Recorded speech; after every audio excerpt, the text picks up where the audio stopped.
On my son's wedding day, my daughter-in-law proposed a toast that turned into an auction, her goal being to give away my ailing mother-in-law. "I'll give $8, my son declared. Everyone around me broke into laughter. Yet a ripple of shock went through the crowd when an Arab sheik offered, "I'll give $3 million. My daughter-in-law promptly fainted. I'm so glad you're here to follow my story to its conclusion. Please leave a comment with the name of the city you're from so I can see how far my story has traveled."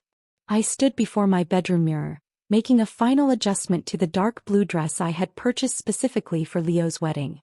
At 62, I was certainly not the youthful woman I had once been, but I still wanted to present my best self for my son's special day.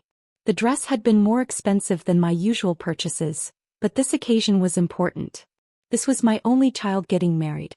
3 years had passed since Arthur's death and Leo was all I had left. The house felt so empty without Arthur's laughter filling the rooms or his gentle snores beside me at night. For a long time I believed Leo had been my rock through my grief, but I now realize I was merely a convenience for him whenever he needed something. I carefully applied my lipstick, the very same shade of rose I had worn to my own wedding 35 years ago. My hands trembled a little, not from age but from sheer excitement. At last, Leo would have a family of his own and perhaps, just perhaps, I would finally have the daughter I had always longed for in Chloe. I should have known better. The drive to the venue took me 40 minutes, and I spent every single minute thinking about how proud Arthur would have been. Leo looked so handsome in his black tuxedo, a mirror image of his father on our wedding day. Yet where Arthur had gazed at me with pure love during our ceremony, Leo hardly spared me a glance when I arrived. "Mom, you made it," he said, giving me a swift, obligatory hug. His voice lacked any warmth, sounding instead like the tone one might use with a distant relative they felt obligated to acknowledge. "Of course I made it, sweetheart," I responded. "I wouldn't miss this for the world." But Leo had already turned away, his attention captured by someone else. I stood there for a moment, feeling completely invisible before making my way to find my seat. That's when I noticed the seating arrangements. The immediate family was seated at the front table. Leo, Chloe, her parents, her siblings. My place was at a table in the back with people I didn't even recognize. "Excuse me," I said to the wedding planner, a young woman with a bright smile and a clipboard. "I believe there has been a mistake with my seating." She double-checked her list. "You are Eleanor Vance, mother of the groom?" "Yes, that's correct." "Then you are at table number 12, just as was requested." "Requested by whom?" I asked, though I didn't need to. I already knew. Chloe had arranged this and Leo had permitted it. My chest tightened, but I forced a smile and proceeded to the back of the room. I will say the ceremony itself was beautiful. White roses were everywhere, soft lighting filled the space, and a string quartet played gentle melodies. As I watched my son pledge his life to this woman, all I could think about was how she had already begun to turn him against me. During the kiss, with everyone clapping and cheering, I caught Chloe's eye. She looked directly at me and smirked. It was in that moment that I knew this day was not going to end well. The reception began normally enough.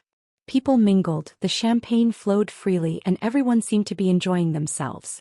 I sat at my table with strangers, engaging in polite small talk about the weather and the beautiful flowers. An impeccably dressed elderly gentleman with kind eyes sat silently beside me. He had introduced himself as Jamal, but he seemed content to simply observe rather than participate in the conversation. "You seem a bit out of place too," I whispered to him during a quiet moment. He smiled softly. "Sometimes the most important moments happen on the sidelines." I didn't understand what he meant then, but I certainly do now. The trouble truly began during the toasts. Chloe's father spoke first, extending a warm and genuine welcome to Leo into their family. Then it was Leo's turn to speak about his new wife. He lavished praise on her beauty and intelligence, describing how lucky he felt to have found her. Not once did he mention me or thank me for raising him alone after his father died when he was 16. Then Chloe stood up, champagne glass in hand, her smile too brilliant, too sharp. "I have a special toast I'd like to make," she announced, her voice carrying across the entire room. "But first, I need everyone's attention for something entertaining." The room grew quiet, with all eyes on her.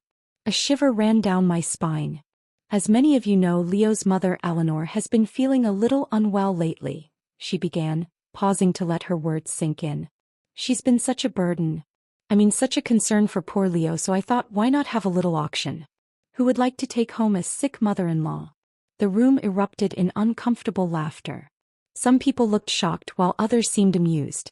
I felt my face flush with humiliation, my hands gripping my napkin so tightly that my knuckles turned white.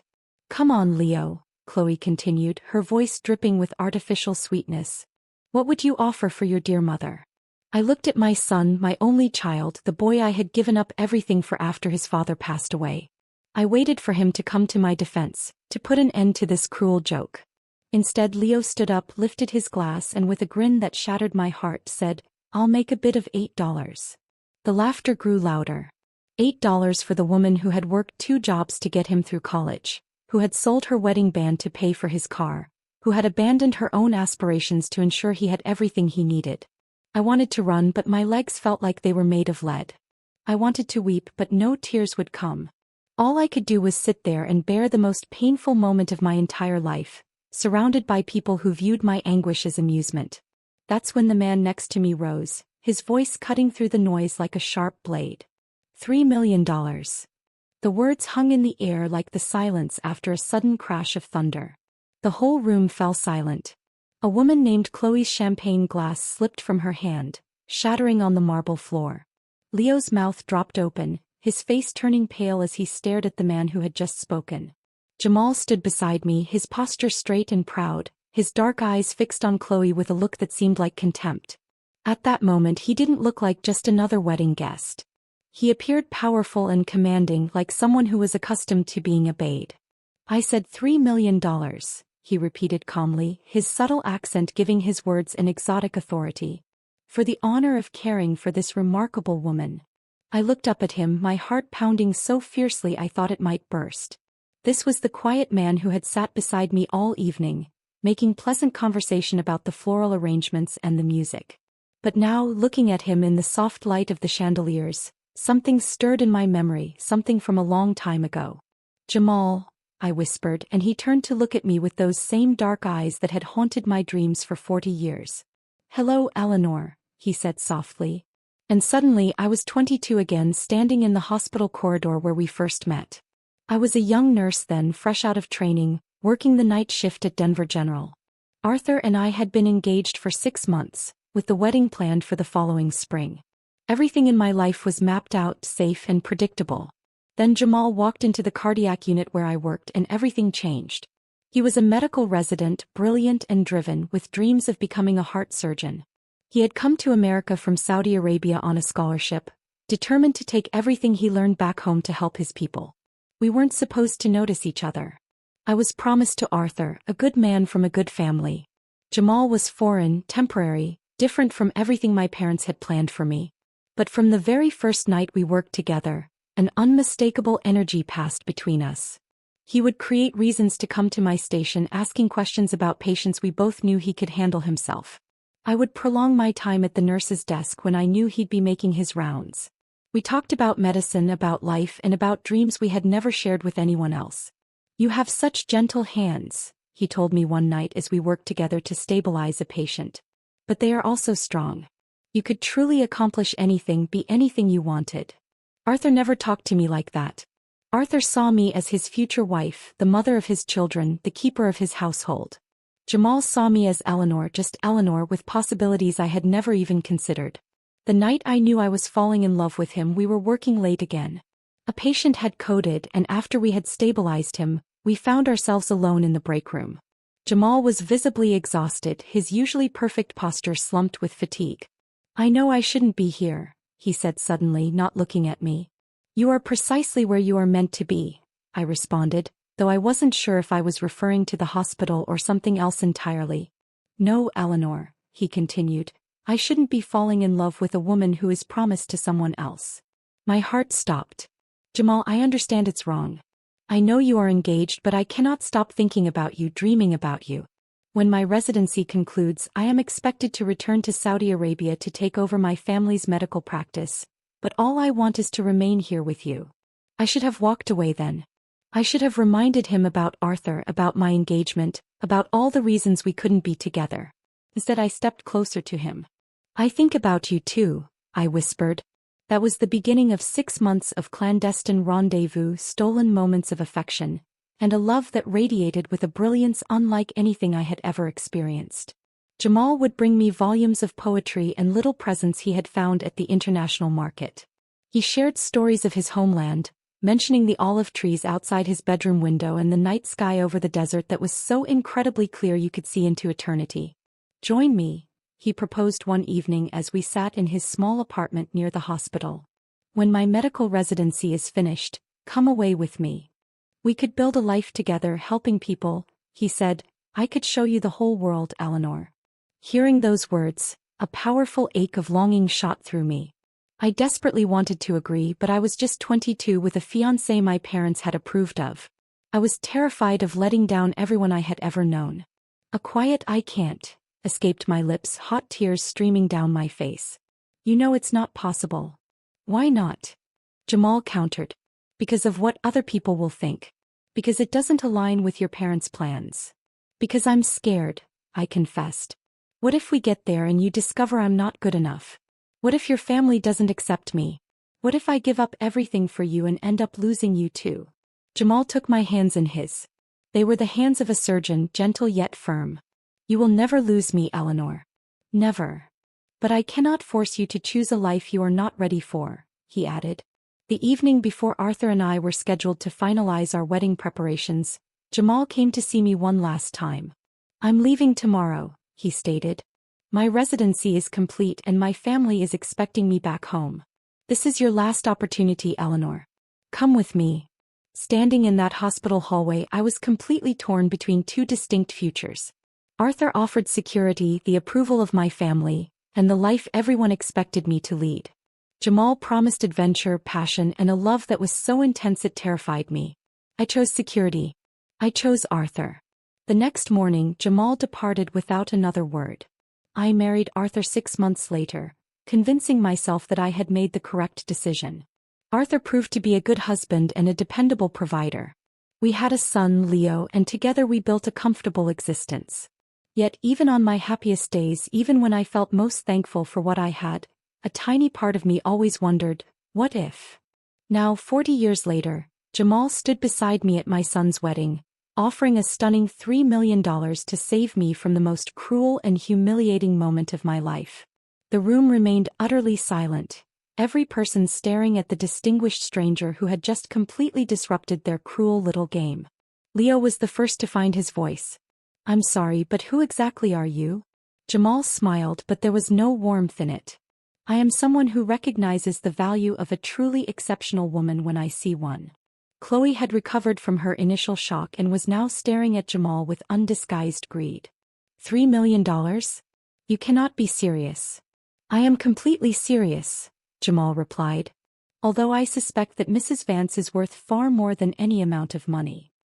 He then looked down at me, and in his eyes, I saw 4 decades of love that had never faded, patience that had never wavered, and a question that was finally being asked again. The silence in the ballroom stretched tautly, like a wire about to snap. 300 wedding guests sat completely frozen, champagne glasses halfway to their lips. All eyes darted between Jamal and the head table where Chloe stood, pale as her wedding dress. Leo looked like he had been struck, his mouth opening and closing without a single sound coming out. $3 million, Jamal repeated, his voice easily carrying across the entire room. "Cash for the honor of making sure Mrs. Vance receives the care and respect she deserves." Chloe made a strange, strangled sound, her hand gripping the edge of the table so tightly that her knuckles turned white. Then, as if someone had cut her strings, she collapsed back into her chair, her eyes rolling back into her head. The maid of honor rushed forward to fan her with a napkin while Leo remained standing there, still staring at Jamal in complete bewilderment. "Mom," Leo said slowly, his voice cracking slightly. "Who is this man?" I looked up at Jamal, this ghost from my past who had appeared at my darkest moment as if he were something out of a dream. His hair was now silver instead of the thick black I remembered, and fine lines marked the corners of his eyes. But he was still the most handsome man I had ever seen. More than that, he still looked at me in a way that Arthur never had, like I was something precious and truly irreplaceable. "This is Kareem Al-Rashid," I said, my voice barely above a whisper. "He's an old friend." An old friend who just happens to be carrying around $3 million? Leo's voice was getting higher, more panicked now. Mom, what on earth is going on? Kareem stepped forward slightly, his hand briefly touching my shoulder in a gesture of support that sent a powerful wave of warmth through my entire body. I am someone who has watched the woman I care about be subjected to cruelty she does not deserve. Your little auction was somewhat amusing, but I'm afraid I will not be playing along. The wedding planner suddenly appeared at Leo's elbow, clipboard clutched to her chest, clearly out of her depth. Sir, perhaps we could discuss this in private. No, Kareem said firmly. This humiliation was public and my response will be public as well. He then turned to address the whole room, his voice carrying the authority of someone accustomed to commanding attention. Ladies and gentlemen, you have just witnessed something disgusting. A son treating his mother like a burden, and a daughter-in-law encouraging cruelty for entertainment. I want every one of you to remember this moment. Chloe had recovered enough to sit up straight, though she still looked a bit shaky. But I could see the gears turning in her mind. The way her eyes narrowed as she carefully studied Jamal's expensive suit and his confident demeanor. She was calculating, trying to figure out how to turn this whole situation to her advantage. Sir, she said, forcing a weak smile. I believe there has been a misunderstanding. This was merely a harmless joke among family. Harmless. Kareem's voice could have shattered glass. You turned this woman into a laughingstock at her own son's wedding. You encouraged people to bid on her as if she were a piece of furniture at a garage sale. In what world is that considered harmless? Leo was now looking around the room, finally noticing the shocked faces, the hushed conversations, and the way some guests were already reaching for their phones. The spell of the cruel entertainment was finally broken, and reality was beginning to set in. His wedding, which was supposed to be the happiest day of his life, had become a public spectacle of family dysfunction. Look, Mr. Al-Rashid, was it? Leo stepped forward, desperately trying to regain control of the situation. I appreciate your concern for my mother, but this is a family matter. Family. Kareem laughed, but there was no humor in it. A family protects each other. Families do not put their older members up for auction as a form of entertainment. What was happening here tonight was not a family gathering. It was a cruel act. The realization struck me with the force of a punch. A few guests gasped, and I saw Chloe's parents exchange glances of shock and horror. They had been laughing along with everyone else just moments before, but now they were beginning to grasp the terrible nature of what they had taken part in. Just wait a minute, Chloe's father said, his face flushing with embarrassment as he stood. We had no idea this was going to happen. Chloe, what in the world were you thinking? However, Chloe wasn't paying attention to her father. Her gaze was fixed on Jamal with a new expression, not one of shock or embarrassment, but one that was shrewd and covetous. Mr. Al-Rashid, you seem to be a successful man. Perhaps we could discuss this in private. I'm certain there's been some kind of misunderstanding. There is no misunderstanding, I finally managed to say, finding my voice. I rose slowly, my legs still trembling, but my determination was growing stronger. You humiliated me in front of all these people because you thought it would be funny.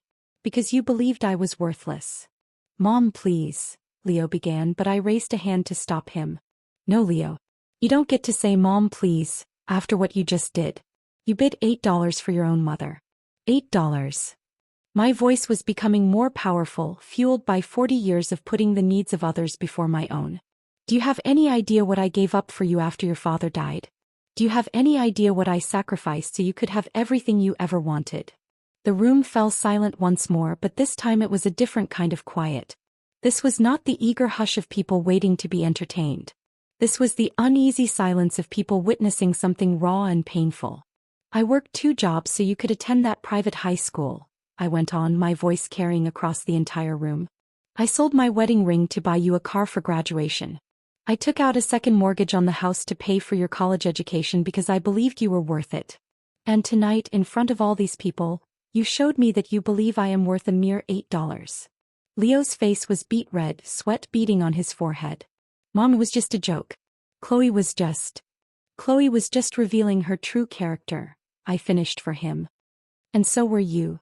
Jamal moved closer to me, his presence solid and comforting. Eleanor, he said softly. You don't have to explain yourself to people who don't appreciate you. The way he spoke my name with such compassion and respect broke something open inside of me. Tears began to fall, not the bitter tears of humiliation I had been holding back, but something else entirely, perhaps relief or a sense of recognition. How do you two know each other? Leo demanded, his voice becoming more agitated. And what's this about $3 million? Mom, are you involved with this man? Before I could reply, Jamal reached into his jacket and pulled out a business card, handing it to Leo.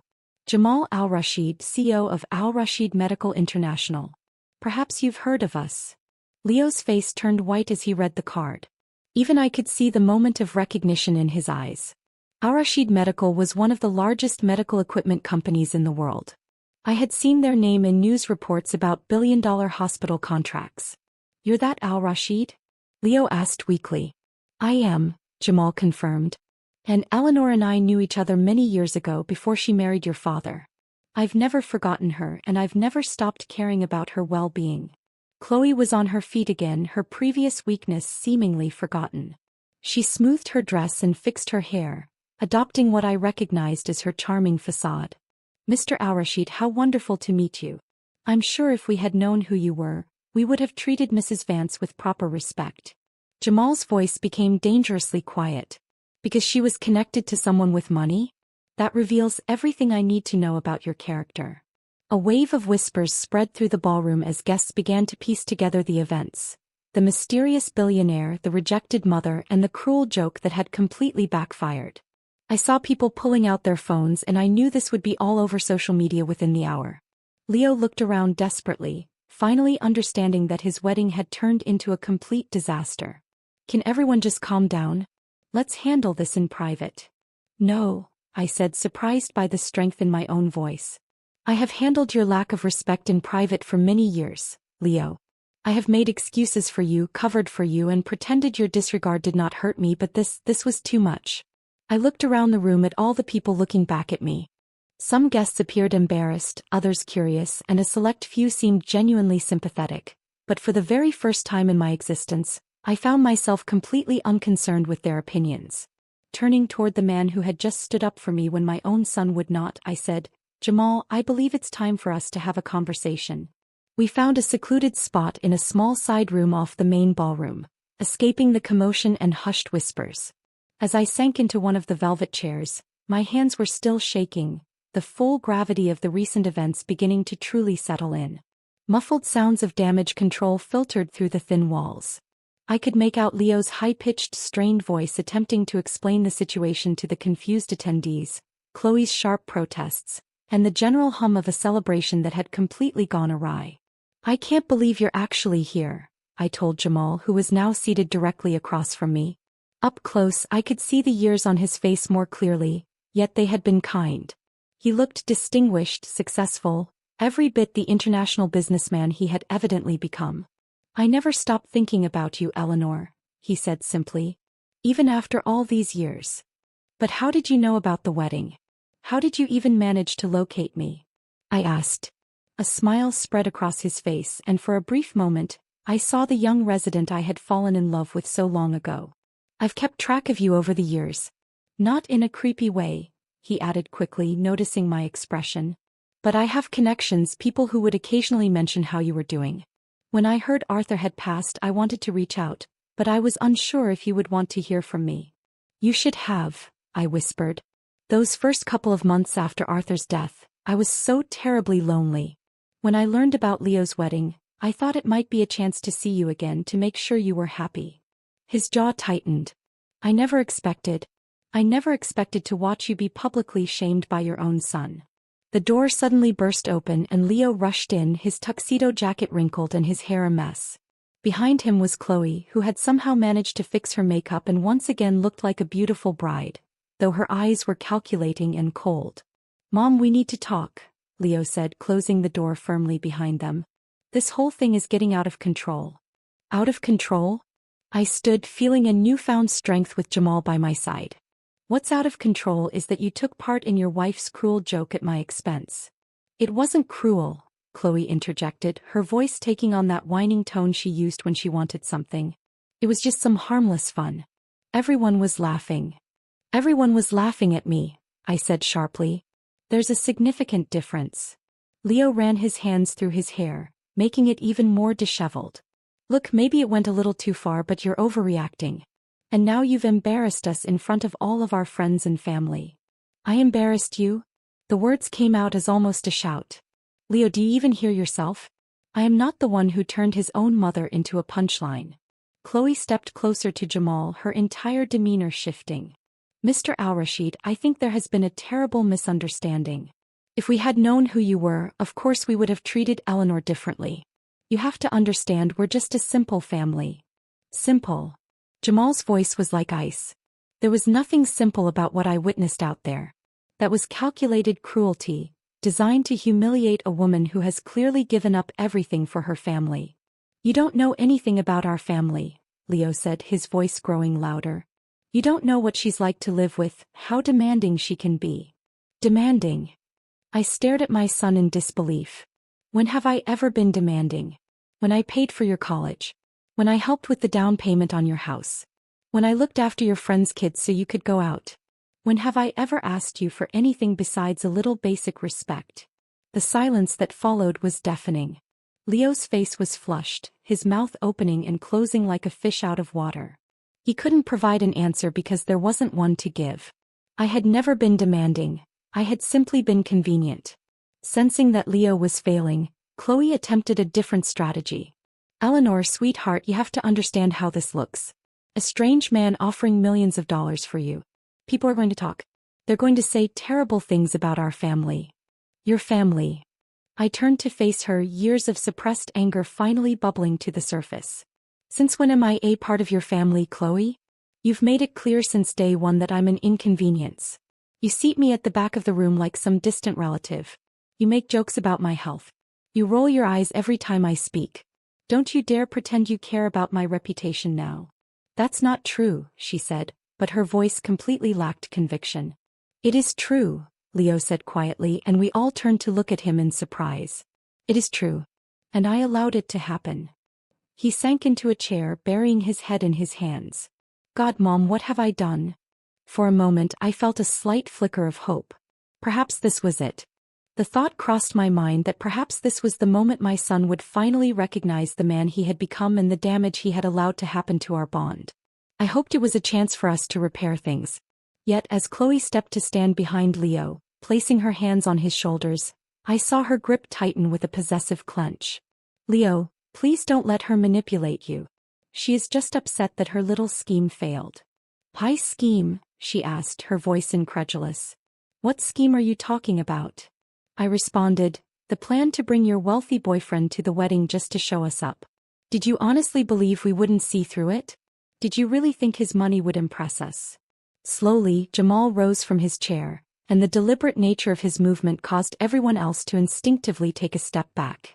Mrs. Vance, he said, his voice formal and eerily quiet, I am going to give you a single opportunity to apologize to Eleanor for what you just said. I don't owe her anything, Chloe countered, though I could hear the nervousness creeping into her voice. Actually, you do, Jamal stated. He pulled out his phone and quickly scrolled through something. Leo, what company do you work for? Leo looked perplexed by the sudden shift in conversation. Henderson Medical Supply. Why? And who do you think is Henderson Medical Supply's largest client? The color drained from Leo's face. No, that is not possible. Al-Rashid Medical International holds a 60% stake in Henderson Medical Supply, Jamal said with a calm demeanor. We acquired it last year as part of our expansion into North America, which technically makes me your boss. Chloe's mouth dropped open in shock, while Leo looked as if he was about to be sick. Of course, Jamal continued, I do not get involved in the day-to-day personnel decisions. I leave that to the local management, but I do receive reports on employee performance and company culture. The warning was subtle but crystal clear.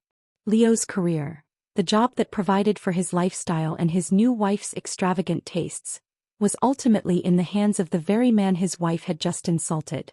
Sir, we didn't know, Leo stammered. So if you had known who I was, you would have treated your mother with respect because you thought it might benefit you financially? Jamal finished his thought. Not because she deserved it, but because it might have been profitable for you. Do you understand how that sounds? Leo's shoulders slumped. It sounds awful. It is awful. Jamal sat back down, his attention shifting to me. Eleanor, I want you to understand something. I did not come here tonight to cause problems or to show off my wealth. I came because I hoped to see you again, to perhaps have a quiet conversation and catch up on old times. But when I saw what they were doing to you. His hands clenched into fists. I couldn't just sit here and watch. You defended me when my own son wouldn't, I said softly. Because you deserve to be defended, he replied. You deserve to be cherished, protected, and loved. You always have. Chloe was now staring at Jamal with naked greed, her earlier hostility completely forgotten. Mr. Al-Rashid, perhaps we started things on the wrong foot. I would love to get to know you better. Maybe we could have dinner sometime. Just the four of us. No, Jamal said plainly. I have no interest in spending time with people who find entertainment in treating others cruelly. And I certainly have no interest in any relationship with you. Chloe's face flushed bright red. You can't just dismiss me like that. I'm family. You're not my family, Jamal stated. And frankly, after tonight, I question whether you deserve to be Eleanor's family either. The words hung in the air like a challenge. Leo looked up at me, and for the first time in many years, I saw genuine remorse in his eyes. Mom, he said quietly. I'm sorry. I'm so sorry for what happened out there. I don't know what came over me. I do, I said sadly. You forgot who I was. You forgot what I meant to you. And honestly, Leo, I am not sure you can remember. Before anyone could reply, there was a knock at the door. The wedding planner's voice came through, sounding urgent and stressed. Mrs. Vance, the guests are asking questions. Some people are leaving. We need to know what to tell them.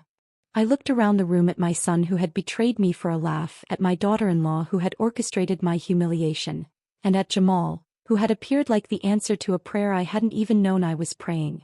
Tell them, I said clearly, that the mother of the groom has left the building. The silence between us in Jamal's Mercedes was heavy, but not uncomfortable as we drove away from the wedding venue. As the lights of the ballroom faded in the rearview mirror, I felt a sensation I hadn't experienced in years. Relief. For the first time in decades, I was not concerned with what someone else needed from me. I wasn't trying to figure out how to make someone else happy at my own expense. Where would you like to go? Jamal asked gently as we pulled out of the parking lot. I don't know, I admitted. I hadn't given any thought beyond getting away from that place. Coffee? Perhaps a quiet spot to have a conversation? I agreed with a nod, and he drove us to a small downtown cafe that was surprisingly still open even though it was quite late. The handful of patrons inside were engrossed in their own discussions or focused on their laptops, giving us the privacy we desired. Jamal ordered 2 coffees and we settled into a corner booth, the unsettling events of the evening hanging between us like dust after a sudden eruption. I told him I kept expecting to feel guilt as I wrapped my hands around the warmth of my mug. I felt I should feel guilty for abandoning Leo's wedding, for creating such a commotion, but I didn't. Instead, I felt liberated. That's good, Jamal said with conviction. You should never feel guilty for refusing to be someone's target. But he's my son, I responded, though the words felt hollow even as I spoke them. I reminded him that I had raised him all by myself after Arthur passed away, and I truly thought I had done a good job. You did an excellent job, Eleanor, Jamal insisted. Leo's choices this evening do not reflect on your parenting. They reflect on his character. I took a sip of my coffee, reflecting on all the years I had come up with explanations for Leo's actions, like the way he stopped calling me regularly after he met Chloe. I thought about how he had forgotten my birthday last year, but had been sure to ask me for money for their vacation. I remembered the slow drift apart that I had convinced myself was just a natural part of him building his own life. When did I become so insignificant? I asked more to myself than to Jamal. You were never insignificant to me, he said softly. Never. Even after all these years, you're still the most beautiful woman I have ever seen. I looked up at him. Here was a man who had been in love with me for 4 decades and still saw my worth when my own family didn't. Jamal, why did you never get married? I asked. He was silent for a long moment, turning his coffee cup in his hands. I tried once about 10 years after I returned to Saudi Arabia. My family had arranged a marriage with a very lovely woman from a good family. But on our wedding day, as I stood at the altar, all I could think about was you. It wouldn't have been right to marry her when my heart belonged to someone else. So you called it off? I asked. I called it off, he confirmed. My family was absolutely furious, but I couldn't live a falsehood. I focused all my energy on building my business instead. I told myself that would be enough, but it never was. The weight of his words settled over me. While I had been building a life with Arthur, raising Leo, and playing the part of a perfect wife and mother, Jamal had remained alone, carrying his love for me like a torch that had never faded. I never forgot about you either, I whispered. Even when I was happy with Arthur, even when Leo was small and my life felt full, there was always a part of me that wondered what would have happened if I had been brave enough to leave with you. And now? He asked, his dark eyes searching mine. What do you wonder now? Before I could answer, my phone vibrated with a text message. Then another one and then another one. I glanced at the screen and saw Leo's name appearing repeatedly. Mom, please come back. We need to talk. The guests are asking questions. This is embarrassing. Chloe is crying. You're destroying our wedding. How could you do this to us? I showed the messages to Jamal, who read them with a growing scowl. Did you notice, he said, that not one of those messages contains an apology? He was right. Every single message was about what I had supposedly done to them, how I had humiliated them, and how I needed to resolve the situation I had allegedly created. There wasn't a single word that acknowledged their part in what had transpired. My phone rang then and Leo's name flashed on the screen. I almost declined the call, but something prompted me to answer it. Mom, thank goodness. Where are you? You have to come back right now, he said. No, Leo, I don't, I replied. What do you mean, no? He snapped. This is my wedding day. You can't just leave. I can and I did, I said. But people are talking. They're saying terrible things about our family, he insisted. What people are saying about our family is actually true, I said calmly. You humiliated your mother at your own wedding.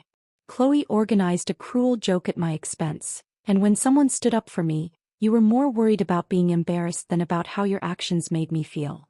It was just a joke, Mom. God, you're being so theatrical. A joke is funny for everyone involved, Leo. What happened tonight was bullying, I countered. There was a pause and then Chloe's voice came through the phone. She must have taken it from Leo. Eleanor, this is absurd. You're behaving like a child. Get back here right now and apologize to our guests. Apologize? I almost laughed. For what? For humiliating us. For bringing that man and causing a scene, she yelled. I didn't bring Jamal to cause a scene. He came to my defense because you and Leo were treating me like trash, I explained. Jamal? Is that his name? Chloe's voice took on a sly tone. How convenient that your rich boyfriend showed up just when you needed him. How long have you been planning this little act? Chloe, I said, my voice turning to ice. Put my son on the phone in exactly 1 minute, I declared, or I will hang up and block both of your numbers forever. You wouldn't dare, came the defiant reply. I immediately ended the call and blocked both Leo's and Chloe's numbers. Then I turned my phone off completely, placing it on the table between us. Jamal looked at me. Do you feel better? I do actually, I replied. A comfortable silence settled between us, the heavy burden of 4 decades of separation and the evening's trauma slowly beginning to lift, replaced by a sense of hope, a new possibility. Finally, Jamal broke the silence. Eleanor, he said, there is something I want to ask you, and I want you to know that I will completely respect whatever you decide. My heart began to race and I simply nodded. Come with me, he said, his voice soft but clear. Come to Dubai. He went on to describe a life we could have had, a life that was still within our reach. I have a beautiful home overlooking the Persian Gulf. We could travel together and see the world, spending whatever time we have left truly living instead of just surviving. The offer hung in the air like a bridge I could either cross or turn away from. Jamal, I am 62 years old, I said. I am not the young woman you fell in love with. He smiled gently. And I am not the young man who loved you. We are both older and hopefully we are wiser, certainly more aware of how precious time is. But my feelings for you have not changed, Eleanor. If anything, they have only grown deeper over the years. What about Leo? I asked. What about him? He countered. After what happened tonight, do you honestly believe he will welcome you back with open arms?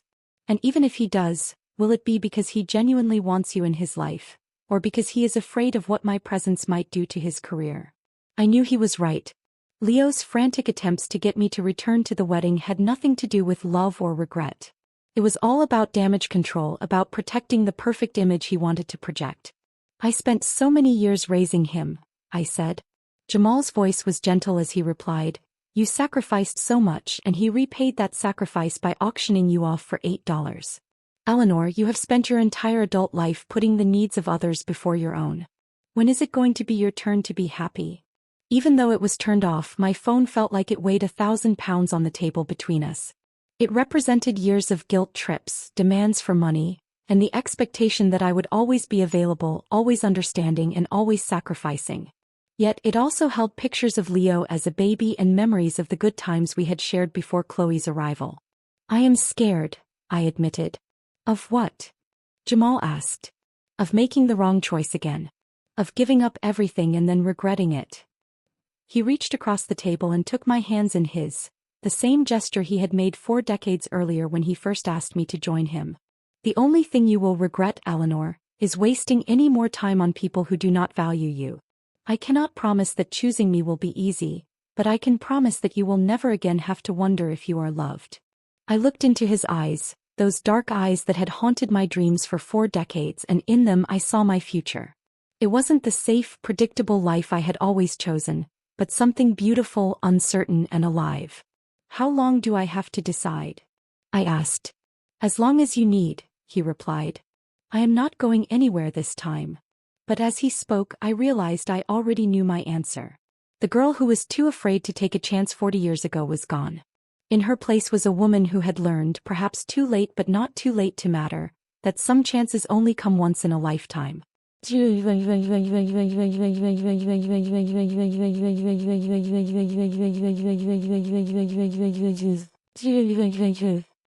weeks later, I stood in my kitchen packing the last of my dishes into boxes. The house felt strangely hollow, filled with the echoes of a life I was about to abandon. Every room held a memory: Leo's first steps in the hallway, Arthur reading the newspaper at the breakfast table, and family dinners that had seemed warm and loving until I realized I was the only one making the effort. Jamal had returned to Dubai to make arrangements, but not before spending every single day with me, helping me sort through 40 years of accumulated possessions and an even greater number of accumulated regrets.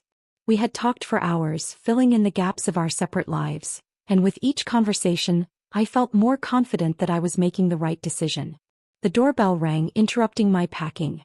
Through the window I saw Leo's car in the driveway and my stomach tightened. I had been expecting this visit, both dreading it and anticipating it in equal measure. I opened the door to find Leo standing on the porch, looking tired and defeated. Behind him, Chloe sat in the car, her arms crossed, clearly furious about being dragged along. "Hello, Leo," I said quietly. "Mom," he replied, looking past me at the boxes visible in the hallway. "So, it is true. You are really leaving?" "Yes, I am."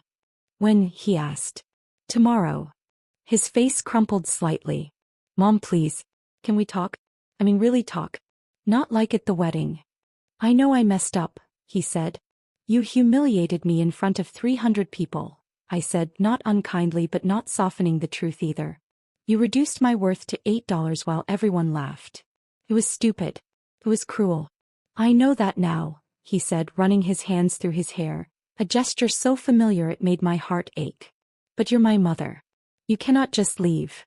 "Why not?" The question seemed to catch him off guard. Because you are my mother," he repeated as if that explained everything. "And what does that mean to you, Leo? What does being your mother entitle me to?" He opened his mouth, then closed it, struggling to find an answer that would not sound completely hollow. Finally, he said, "It means you are family." "Family supports each other," I replied. "Family does not mock each other for entertainment. Family does not treat each other like burdens." "I know you are right," he said. "And I want to make it up to you." "How?" Again silence. The truth was, Leo did not know how to value me beyond what I could do for him. He had never learned to see me as a person with my own needs, dreams, and desires. "What about him?" Leo abruptly inquired, pointing toward the car as if Jamal might appear out of thin air. "This man you barely know?" I've known Jamal for a longer period of time than I had known your father when we were married, I replied. And in just 3 weeks he has demonstrated more consideration and respect for me than I have gotten from you in several years. He is taking advantage of you, Mom. Wealthy men like that. They do not become interested in women your age. He wants something from you. Women like me? I lifted an eyebrow. You mean women who are old, useless, and worth about $8? Leo winced. That's not what I intended to say. It's precisely what you intended, I corrected him. And you were mistaken, Leo. Jamal loved me 4 decades ago when I was young and beautiful, and he still loves me now that I am older and my hair is turning gray. He sees a value in me that you have never made the effort to find. From inside the car, Chloe impatiently blew the horn. Leo looked back at her, then back at me, and I witnessed him making his choice, just as he had at the wedding ceremony. He chose her over me. Look, Mom, he began. Chloe thinks we could perhaps come to an agreement. If you stay, we could have a meal together once a month or something. You could watch the children when we have them. We could be a real family. A real family once a month? I repeated. How exceedingly generous of you. What is it that you want from me? Leo's voice rose, frustration overriding whatever regret he had been attempting to show. Do you want me to beg? Do you want me to get down on my knees? I want you to love me, I stated simply. Not just need me, not just use me, not just tolerate me, but truly love me. But you do not, do you, Leo? You never learned how to. He stared at me for a long moment, and I saw the truth in his eyes even before he spoke. I don't know how to do this without you. Do what? Life. Marriage. Being an adult. You have always been there to mend things, to pay for things, to make everything all right. And now you will have to learn, I said gently. It will be a good thing for you. Chloe sounded the horn again, and this time she held it down for a longer period. Leo looked back at the car, then at me, clearly torn between extending this discussion and facing his wife's anger. Go, I told him. She's waiting for you. Mom. Go, Leo. Take care of yourself. Learn to become the man I raised you to be. He hesitated for another moment, then turned around and walked back to the car. I watched as they drove away, Chloe's energetic movements visible through the passenger window as she undoubtedly scolded Leo for taking so much time. I felt a pang of sadness, but I was not surprised. Some people never change, and Leo had shown me exactly who he was. The following morning, Jamal arrived to take me to the airport.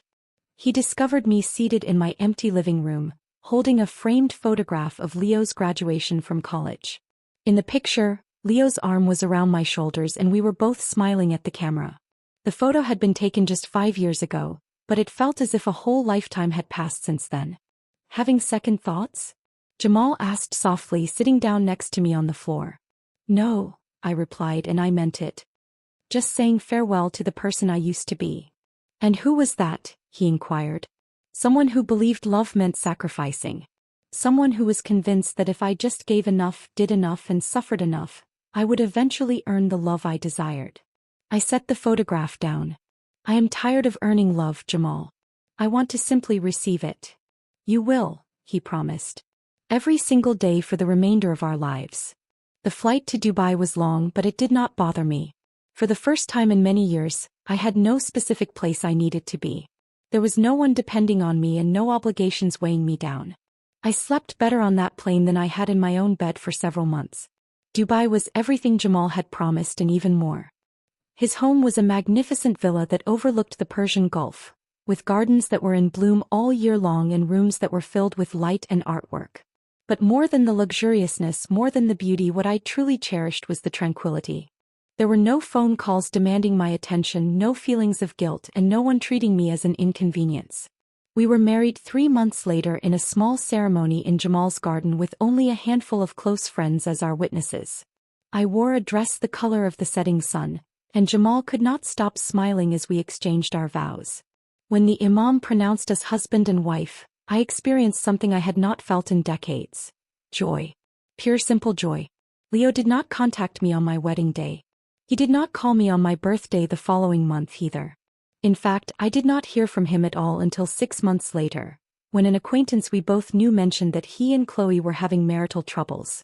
Apparently, without me there to manage their money, settle their arguments, and offer emotional support, They had discovered they did not actually like each other very much.